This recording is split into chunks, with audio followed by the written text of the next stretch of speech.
What's up, guys? I'm BTC. Welcome back to the Respawn, where I answer your questions. Let's get started. First up, should Overwatch have a ping system? This was talked about constantly when Apex Legends first got released, and a lot of people kept asking, can Overwatch have a system that's similar to it? And for the most part, I don't think you need a lot of that stuff because, it points out items that are on the ground and all that kind of thing. But in Overwatch, you could have a system where you can point out a specific enemy or a location. I think that would be useful, certainly. Probably most useful on console, but definitely PC players could get some use out of it as well. But the thing is, Jeff Kaplan actually just talked about this on the forums the other day. He says, we're still experimenting with ping concepts. Jun Ho, who's one of the devs, has been championing this idea for some time. We wanted to get the communication changes out as soon as possible rather than wait on the ping experiments to yield something. We'll keep trying. So kind of interesting because he's not saying, we're just thinking about it. He says that they're actively experimenting with different ideas and different designs. So who knows when it could be added? I don't really expect it anytime soon. Maybe it wouldn't even get added until Overwatch 2, but it does look like they are definitely trying to add a ping system to the game. Today's video is sponsored by Surfshark, one of the world's leading VPNs. Protecting yourself online is getting more important every day, and Surfshark provides some of the best security available. A subscription to Surfshark covers unlimited devices with features like a multi-hop system allowing connections to 2 servers for increased security, HackLock, a system that will scan databases to see if your email or passwords have been compromised, Clean Web, which blocks malware and ads, and Surfshark has a very strict no logs policy which guarantees your privacy online. More than just security, Surfshark gives you access to 15 Netflix libraries and other platforms, allowing you to view content that may be blocked in your area. There's no need to wait weeks or months for a new show to come to your region when you use Surfshark. It also has a 30-day money-back guarantee policy, so you have nothing to risk by trying it out. And if you use my link down below, you can get 84% off and 1 extra month for free. All of these features and more with nothing to lose. Try Surfshark today. Next up, why does pick rate matter? Doesn't win rate say if a hero is good? You actually need both of those stats, though I think the pick rate is a little bit more important. If you look at a character that has a very high pick rate, top 5, top 10, then chances are it's a very strong character, and people are using it because they want to win their matches, and at the time, it's the best. So that's what they're using.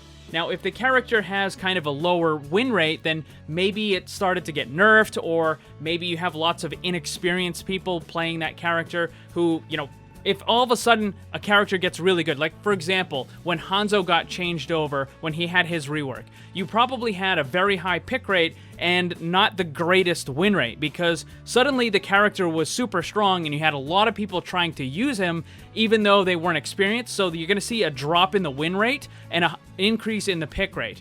But then you also have situations where you have a very, very low pick rate and a very high win rate. This used to happen with characters like Symmetra and Torbjorn, and the reason for that is because those characters were pretty much useless in 90% of the situations, but in those very situational 10% of the cases, they were really good and effective. So no one would use them unless it was in that very unique situation, and when that happened, they would win a lot. So you have kind of this weird thing where you have to look at both pick rate and win rate. Neither one by themselves is going to tell you the whole story, but I think generally players are going to use the things that are going to be the strongest in the game. So whatever characters have the highest pick rate are most likely going to be the ones that are good. And speaking of one of those old situational characters, why would Mei be suddenly top pick and dominate games when she stayed the same for almost 2 years? So here's the thing, Mei was a very situational character for a long time. You just didn't need to use her because if you wanted something that was kind of tanky, then you would just run another tank. That's how we got like triple tank, quad tank, that sort of stuff. You didn't need to. But when 222 came out, you could only use 2 tanks, and Mei functions kind of like a tank. right? I think she functions more like a tank than she does a DPS because her normal damage isn't really the greatest, but she's got an ice wall, which can lock off the enemy team. It's good for area control, that sort of stuff. You can also use it to block damage. You also have the ability to ice block, lots of survivability. She has the crowd control stuff with the freezing and the ultimate. So she kind of functions more like a tank. So when you had the 2-2-2 system in place, you could run a Mei, and it was kind of like having an extra half of a tank or 60% of a tank, right? It wasn't like a full thing, but you could get like more survivability and more defensive stuff for your team by running the Mei. Now, here's the thing. In the recent couple weeks that we've had, after a lot of the nerfs that Mei's been getting, her pick rate has actually plummeted. It's crashed almost all the way down to the bottom. She is now one of the least played characters in the entire game. So all of those nerfs have basically just put her down at the bottom, and it's kind of made her into a situational character again, which I don't think is a really good idea. Next up, is it worth it to spam right-click on Moira to refill the heal fuel meter faster? So if you didn't know, if you rapidly press the attack button on Moira, you will actually gain the healing meter faster than if you just hold it down. However, the trade-off is you do a lot less damage with it. So it's all based on whatever situation you're in. If you have, let's say, half of your resource already, then you're probably just going to want to hold down the button to do the damage and not really worry about the resource meter getting filled very quickly. However, if you're really, really low or if you're completely out, then you're just going to want to rapidly click that right mouse button in order to fill your healing meter as fast as you can. So it's just dependent on the situation. Do you need to refill your meter fast, or can you just kind of let it go on its own? Next up, what's your opinion on a hero that can enter an ally or enemy? They have stuff like this in Dota 2, and I've actually considered it for some of my hero concepts. I think it might work. In Dota 2, the thing is you can use it to hide your movement, so you have one of your teammates go inside of another teammate, and then you just move over, and then surprise, because now there's two heroes there. And in Overwatch, I'm not really sure how it could work, but certainly you could use it on an enemy where you go inside, so you essentially have, you know, invulnerability because you're inside the enemy at that time. And maybe you could have like a very small life drain or something where it deals damage to the enemy and it gives some health to you. And then after 2 or 3 seconds, you just kind of pop out again and, you know, everything is returned to normal. You could do that. That might work. I've thought about that one. And then you could also have stuff where you just go into a teammate and maybe it gives them some little extra benefit or something like that, maybe extra damage or movement speed or whatever, because you can't attack while you're inside the teammate, so it gives a little bit of a benefit to them. You could have that, maybe as a support ability, something like that. Or, you know, maybe you could use it on a tracer, and then they just blink really fast to get to the other side, and then you can pop out and kind of both of you attack the enemy backline. I mean, there's a couple of things you could do. I'm not exactly sure it would be the most effective, useful thing, but I think you could probably have something like that that might work. Yeah. Next up, what are your thoughts on a season pass for Overwatch 2? I'm kind of indifferent to it. I mean, if they add it, great. If they don't, then whatever. I'm not really sure if I would be willing to spend money on it to, like, buy the season pass, because, I mean, I don't buy loot boxes or anything, so I'm not really sure I would be willing to spend money on a season pass. Jeff Kaplan's talked about this, and he says that they're looking into alternatives to loot boxes to have other systems in the game, and season pass is probably one of the most likely solutions. But he also talked about how he liked how the system works in Diablo, which is, it's kind of like a season pass, but you don't pay for it. It's just free, and you get it, everybody gets it, and you can just do the different challenges or whatever it is, and then you unlock the stuff. So it's possible that they could have a season pass in Overwatch 2, but you don't actually need to spend any money on it. So that might be good. Do you think there will be a character immune to CC? Like, as a passive, having a permanent immunity to all CC abilities? I don't think that's going to happen. I do think that they're definitely going to add more abilities that grant invulnerability to CC, like Fortify and Zarya's Bubble and that sort of stuff. They're definitely going to add more of that, sure, but I don't know about having a character that's just permanently invulnerable to CC. I think that might be a little too strong.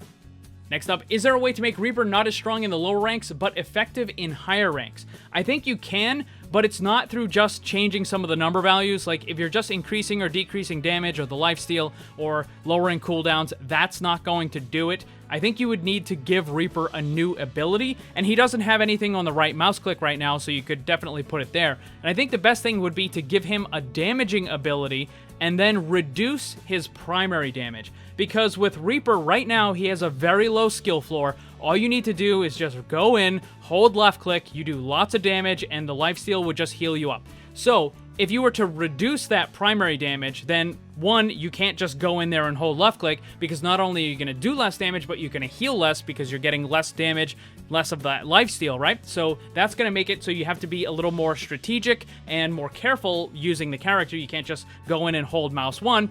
And also, if you're adding a new ability, then you're increasing the skill ceiling of the character as well. And when you increase the skill ceiling of a character, it means that the very good players, the high-end upper bracket players, are going to be able to do more with the character. The higher the skill ceiling is, the more that they can do with him. So if you were to give him a damaging ability and then reduce his primary damage, you would make it so that it's more difficult for lower bracket players to just kind of hold mouse 1 and still be effective. But at the same time, you would give more opportunity for upper bracket players to be effective with them. Next up, do you think the devs will add more shield barrier tanks? I think they definitely will. I don't think it's going to be that common, though. They're very careful with that stuff because obviously barriers can create a pretty big problem in the game, especially with the double barrier situation, all that sort of stuff. So I think that they will add new tanks with a barrier, but they're going to be very careful with it. What I think Blizzard is most likely going to do is try to look for alternative methods of preventing damage by using tank abilities and stuff, where maybe you can have some sort of field that prevents damage to your teammates, or you can put a buff on a teammate, or something like that, where you can prevent damage without using barriers. I think that is where they're trying to go with new tanks. But will they add a new tank that has a barrier? Yeah, I'm pretty certain that they will at some point. And that's going to be all the questions for this week. Thank you to everyone who submitted one. Next time will be Respawn number 100. I do have something a little special planned. It's nothing super amazing or anything like that, but it will be a little different from the normal respawns. And once more, I'd like to thank today's sponsor, which is Surfshark. You get a pretty nice discount and help support the channel by using the link down below. Thanks for watching, and if you'd like to see more, make sure you subscribe and hit that bell to get notified. You can get some cool gear, join my Discord server, or follow me on social media with the links down in the description below. Special thanks to my Patreon supporters, and remember, always blame the controller because it's never your fault.